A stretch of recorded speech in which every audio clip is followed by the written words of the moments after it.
Bien. Je sais. Nouveau look. Alors j'ai une bonne nouvelle, je suis de bonne humeur, en tout cas meilleure que la dernière fois, et j'ai décidé de laisser une seconde chance à la série Ironheart. C'est fou.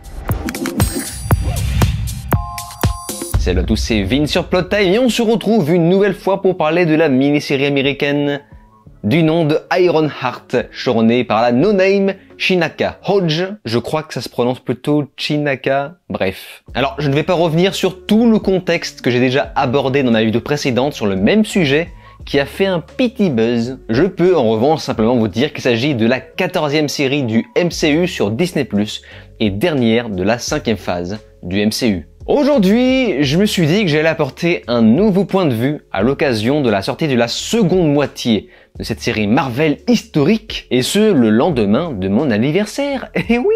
En tout cas, si je parviens à sortir la vidéo précisément le 2 juillet. C'est vrai, je l'avoue, je n'étais pas vraiment objectif dans ma vidéo précédente. Mais il faut rappeler une fois encore qu'après avoir passé un très bon moment sur la série 100 ans de solitude, que j'ai conseillé, le choc était bien trop grand de passer de ça à une série Marvel bas de plafond. Mais avec du recul, ce n'est effectivement pas la pire série de la Terre.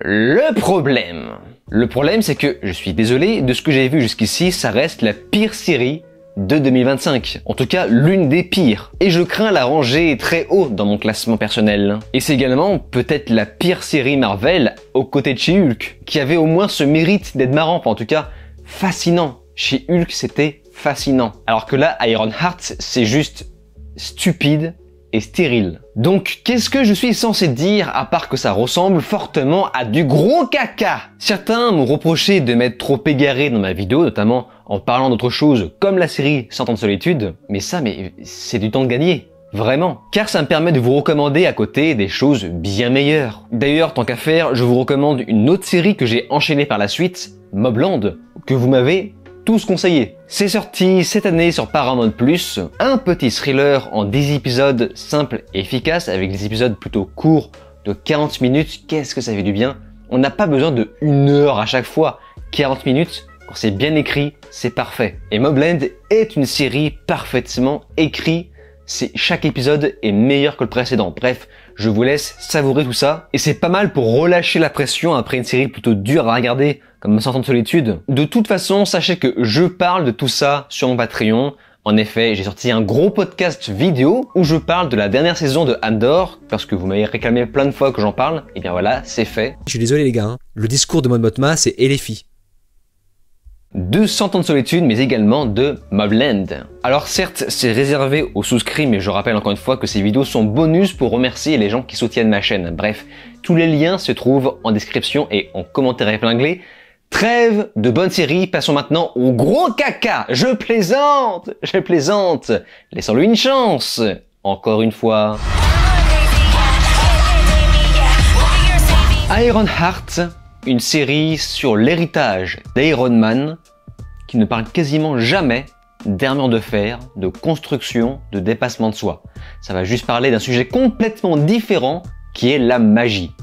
Et Dieu, ce que les épisodes sont longs. Enfin, en tout cas, ils m'ont paru longs. C'est bourré de blagues pas drôles, leçons qui se coupent toutes les 5 minutes pour te rappeler que c'est censé être marrant, exactement comme dans mes vidéos. Oui, je l'avoue. L'alternance entre le ton très sombre et sérieux et le ton humoristique où tout le monde s'en fout de ce qui se passe est particulièrement insupportable. J'ai vu un commentaire intéressant dans ma vidéo précédente disant que Tony Stark était certes très riche, mais il a construit quand même son armure, en tout cas sa première armure, dans une grotte avec des bouts de ferraille. Tony Stark a pourtant fabriqué ce truc dans une grotte afghane avec une boîte d'accessoires de merde. Mais monsieur, je ne suis pas Tony Stark. Pendant ce temps, nous avons Riri qui bénéficie de tous les outils du monde et de l'argent noir pour nous construire un vieux tank de 3 tonnes qui pue du fiac. Vous sentez pas une odeur de merde là? Ah si, ça sent la merde! Ah! L'épisode 4, quant à lui, se retrouve confronté au même problème que tout un tas d'autres séries Marvel. C'est-à-dire qu'on amorce des flashbacks pour découvrir les origines d'un personnage. Ici, on parle de Parker Robbins, en tout cas vous savez un certain Hoods des comics. Ça sert à rien! ça sert à rien parce qu'on apprend rien de plus que ce qu'on sait déjà. La différence, c'est qu'ici, on nous le montre. Et au passage, ce personnage-là, je suis tellement dark parce que ma vie est trop nulle. Au début de la série, je trouvais que c'était plutôt une bonne idée de mêler science-fiction et fantastique. En fait, j'imaginais voir une série où on a Riri qui va utiliser sa connaissance de la technologie pour la confronter à de la magie.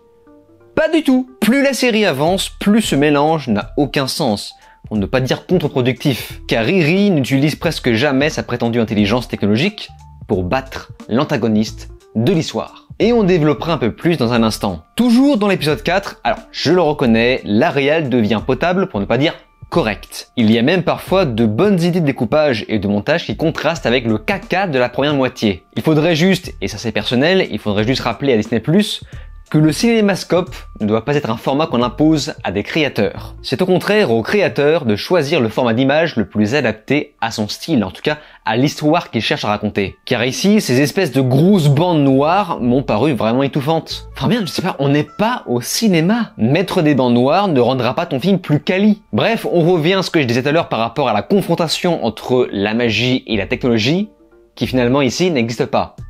On verra un peu plus tard dans l'épisode 4 toute une phase d'alchimie. Avec une belle flopée de personnages féminins particulièrement prétentieux et hautains, à aucun moment tu t'attaches à eux, genre Zelma, qui finalement est un personnage pleinement accompli qui ne fait que se la péter du début à la fin, sans évolution, sans relation quelconque. Elle est parfaitement inintéressante. Elle est juste là pour la forme, pour faire joli. C'est un personnage qui a été ajouté ici uniquement pour débloquer la situation de l'héroïne, qui ne sait de toute façon pas se débrouiller toute seule. Chose qui rend le personnage de Riri profondément inintéressant, car n'étant pas suffisamment compétente avec son intelligence, en tout cas dans le milieu technologique, et bien du coup elle va devoir faire appel à de la magie pour battre un personnage magique. C'est débile! La logique aurait voulu qu'elle utilise son intelligence pour battre un personnage fantastique, magique, mais grâce à ses capacités, à ses talents de technicien. Pardon, de technicienne. Vous voulez nous faire taire? Exactement ce qu'avait fait Tony Stark du début à la putain de fin de l'arc d'Avengers. Cette série est de toute façon peuplée de non-personnages. À ce stade de la série, quand on comprend toujours pas un personnage principal qui va nous lâcher sa plus belle crise existentielle en plein milieu qui sort de nulle part, moi j'ai rigolé, je suis désolé. En plus de ça, on se rapproche de la fin, la série n'a toujours pas abordé le thème de la construction de l'armure, alors que c'était censé être le sujet central de cette première saison. La vérité, c'est que l'armure de Riri a déjà été construite lors de la première moitié, et la série passe à autre chose, et c'est nul! C'est pas intéressant. Le tout se poursuit tranquillement sur l'humiliation de Solo. Oui, vous l'avez pas reconnu. Moi non plus, je l'ai pas reconnu. Ce personnage-là, le White Man, est en fait l'acteur Alden Ehrenreich qui joue Ezekiel Stein, le mec en tête d'affiche du film Star Wars Solo. Enfin, je sais pas. Là, on dirait vraiment que Disney+ a voulu le sacrifier. C'est vraiment, il faut l'humilier jusqu'au bout. C'est très bizarre. Ah, et au fait, est-ce que vous vous souvenez de ce que j'ai dit dans la vidéo précédente concernant la couleur de peau de ce monsieur? Et forcément, vu qu'il s'agit d'une série communautaire inclusive, j'imagine que le fait qu'il soit blanc et hétéro, fait qu'il sera un traître ou un mec qui meurt. Bon, et bien voilà. Ce personnage devient finalement l'un des antagonistes de la série. J'avais jamais compris la fascination de mon père pour le pouvoir, jusqu'à aujourd'hui. Ce qui signifie qu'il passe du personnage faible et lâche à l'antagoniste. Donc, quel mème suis-je censé utiliser pour signaler que j'ai eu encore raison? Putain, j'en ai marre d'avoir toujours raison. Moi, ça me fait trop rire parce qu'il accepte de se faire transformer en super vilain de façon ultra précipitée. On se croit vraiment revenu, vous savez, dans les nanars de super-héros fin 90, début 2000. Vous savez quoi ça me fait penser? Cette série me fait penser à un film, je crois Marvel, ou c'est ça, du nom de Ghost Rider, avec Nicolas Cage. Ce qui était vraiment un gros plaisir coupable. C'est ça. Ironheart, c'est Ghost Rider. Qui peut être acceptable dans une série petit budget, sauf qu'on sait tous très bien que le budget des séries Marvel est presque semblable à un blockbuster. Et là, attention au retournement de situation. Les criminels avec qui Riri s'est allié en début saison s'avèrent être en réalité des criminels. Concernant la relation entre Riri et son intelligence artificielle calquée sur sa défunte amie Nathalie, qui est finalement le centre de l'histoire, j'ai juste pas compris comment c'était possible qu'elle cale quasiment tous les souvenirs Mais bon, je sais pas, c'est... Non mais le pire c'est que on sait que cette IA de Nathalie est apparue par accident, comme une sorte de glitch. D'ailleurs, ils le disent, c'est un glitch. T'es un glitch, mais t'es mon glitch. Donc ça s'ajoute à la longue liste de choses qui prouvent que le personnage principal est d'une incompétence, mon dieu. Tout ce qui lui arrive est par hasard, par chance, parce qu'elle arrive au bon moment, au bon endroit. Le seul moment où elle fait vraiment preuve d'intelligence, et encore parce que c'est pas si utile que ça dans le scénario principal, c'est la scène de l'ascenseur qui est d'ailleurs présentée dans la bande-annonce. Et là, attention, mesdames et messieurs, à 2 épisodes de la fin, nous allons enfin savoir pourquoi Riri voulait construire son armure. Sortez les violons. Parce que c'est la seule chose à laquelle j'ai pensé pour nous protéger. Après la mort de Gary et de Nathalie, j'étais tétanisée ce soir-là, j'ai rien... Ok, ouin, tout ça. Alors moi, ça me fait hurler de rire parce que on le savait déjà ça. Le fait qu'elle voulait construire son armure pour se protéger, enfin parce qu'elle était traumatisée par la fusillade, on le savait déjà. Mais à ce moment de la série, on pensait vraiment qu'il y allait avoir une révélation de malade. Et là, en fait non, c'est la même raison. C'est ce que... Donc en gros, elle veut se construire une grosse armure pour se protéger elle et ses proches. Enfin déjà, c'est trop tard maintenant à grande. La moitié de tes proches sont déjà morts. Et surtout, c'est fou ce qu'on s'en tape de ta vie. Parce que ce n'est pas un enjeu, ce n'est pas une motivation, ce n'est qu'une conséquence. Et on s'en branle de ta life. Moi, je veux savoir ce qui se passe une fois que ton armure a été construite. Et pour reprendre l'exemple sur une bonne chose, donc Iron Man, qui est très comparable pour le coup. Dans Iron Man, une fois que la première armure a été construite, qu'est-ce qui se passe? Tony s'échappe et remplace les armes nucléaires par le concept de super-héros. C'est pas motivant ça? Oui, c'est motivant. Imaginez un film ou une série où les motivations du héros est de mettre de l'argent de côté pour cotiser pour la retraite. Voilà. C'est comme ça que j'ai à peu près vu Ironheart. Ensuite, meuf, je suis désolé, mais ton armure est éclatée. Armure qui a été construite avec de vrais moyens pour ses études. Et pour une raison mystérieuse, la fin de l'épisode 5 nous prépare un délicieux montage où Riri reconstruit une vraie armure plus performante en famille, si ça c'est pas mignon. Et pourquoi cette armure est meilleure que la précédente, me diriez-vous? Parce que mon cul. Bon, par contre, il faut le reconnaître, cette nouvelle armure a quand même la classe. J'aime bien le côté mat des textures. Et la petite touche de facilité scénaristique pour battre le méchant qui lui est un personnage fantastique. Pour battre ce méchant, il faudra utiliser de la magie. Voilà. Donc cette armure sera mi-technologie, mi-magique. je sais pas, c'est nul. On n'est pas du tout sur une confrontation égale. Magie versus technologie. Là, on est vraiment sur magie et technologie contre magie toute seule. C'est la triche. Elle utilise un cheat code. Merci Seigneur, l'épisode final dure moins de 40 minutes, c'est la bonne nouvelle de la journée. Et est-ce que vous vous souvenez sur ma chaîne du running gag de Mephisto? À l'époque de WandaVision, tout le monde dans les commentaires de mes vidéos théorisait sur le fait que tout ceci avait un rapport avec Mephisto. On n'arrêtait pas de dire « Ah, Mephisto, machin, Mephisto ci, Mephisto là, il va apparaître à la fin de la série, c'est sûr. En fait non, c'est dans le prochain film. » Et ainsi de suite.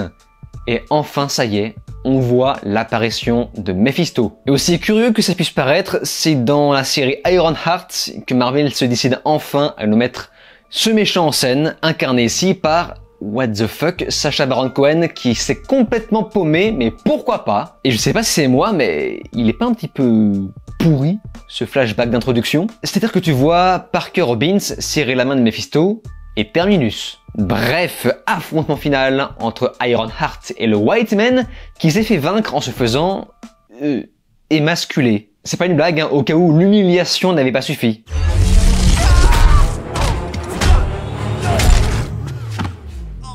Mais dans le néo-féminisme, il y a une espèce d'obsession avec les couilles. Finalement, ceci n'était pas le combat final. Le vrai combat final se situe juste après, histoire d'éradiquer la masculinité toxique jusqu'à la racine. Et je vous promets que sur le moment, je me suis dit... Non les gars, ne me dites pas que le final c'est juste ça. C'est Ghost Rider, encore une fois. C'est Ghost Rider, enfin... Qu'est-ce que... ce personnage, Ironheart, fout au sol? Qu'est-ce qu'elle fout dans une maison? Elle n'est pas censée se battre dans les airs, même l'antagoniste, il devrait pouvoir s'envoler, enfin je sais pas. Qu'est-ce que c'est que ce final à la con? Mais c'est de la merde. Même Secret Invasion se déroulait dans les airs, enfin avait un semblant d'épicness, même s'il y avait un gros côté nanar. Là tu te demandes vraiment où est passé le budget. Avec le même type de twist à la con pour duper le méchant, c'est de la merde! D'ailleurs, ce qui fait beaucoup rire, c'est que les personnages n'arrêtent pas d'admettre qu'ils sont tous ridicules, vraiment. Ils sont là avec leurs espèces de cosplay à la con. De quoi j'ai l'air? Pour l'instant, tu ressembles à rien. Et l'épisode ne s'arrête pas là. En effet, Mephisto, le vrai grand méchant, va essayer de duper Riri. Oh, attention! Plan cassé, plan plongé, il y a de la réelle, ça déconne plus. Mais vu que elle est gentille et lui est méchant, on n'a même pas besoin d'aller jusqu'au bout de l'épisode pour comprendre comment ça va finir. Ah bah si, en fait, elle se fait réellement duper par Mephisto en vendant son âme pour ressusciter sa pote. Sa pote et pas son beau-père qui lui aussi est mort au même moment, mais soit. La vache, elle est nulle. La vache. Mais du début à la fin, elle est nulle à chier. Mais rassurez-vous, tout ceci ouvre une porte à une suite qui ne sortira de toute façon jamais. Donc voilà, c'était Ironheart et ce n'est effectivement pas la pire série du monde. C'est juste l'une des pires séries que j'ai pu voir en 2025, mais à part ça, ça baigne. Ironheart est une série aux enjeux pas très clairs, dont l'héroïne ne sait pas vraiment ce qu'elle veut, entourée de personnages aussi stériles que ridicules. C'était probablement la dernière production issue de la DEI, et j'espère pour vous que vous avez bien savouré ce moment. En tout cas, c'est curieux de voir à quel point la qualité est descendue très bas entre WandaVision, qui était plus que bien, et cette chose bizarre. Bref, encore une fois, c'était mon avis. Il ne changera pas le vôtre. Et c'est pourquoi, comme à chaque fois, je vous invite à me faire part de vos avis dans les commentaires. J'y porterai attention. Avant de quitter, n'oubliez pas, une fois encore, si vous voulez connaître mon avis sur les séries Andor saison 2, Mobland, ainsi que Sentence de solitude, je parle de tout ça sur mon Patreon, en lien en description et en commentaire épinglé. Je remercie une nouvelle fois les gens qui souscrivent à mon Patreon pour soutenir ma chaîne. Sur ce, je vous dis alors ciao et à la prochaine.